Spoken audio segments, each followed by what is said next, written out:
පොඩි කාලේ ජීවිතය ගැන හීන දකින්න හොඳ ගෙයක් හදන්න ඕනේ. කොල්ලෙක් වුණාම වාහනයක් ගන්න ඕනේ.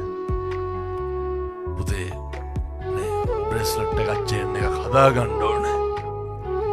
මේවා සේරම නැති වෙනවා. දවසට මොනා හරි කරලා 1000 2000 හොයා ගන්න ඕක නැති කරන එකනේ කරන්නේ. මං කියන්නේ කිසිදු මත්ද්‍රව්‍යයකට හුරු වෙන්න එපා. හුරු වෙලා ඉන්නවනම් නවත්තන්න. ලබපු මිනිසත් භවය තුළ හරි සාර්ථක පුද්ගලයෙක් වෙන්න දෙමව්පියන්ගේ යුතුකම් දරුවන්ගේ යුතුකම් අපි හැමදාම අනෙක යටතේ ඉන්න ඕනේ නේ අපිට පුළුවන් වෙන්න ඕනේ. මම මේ තරුණ මහත්තයා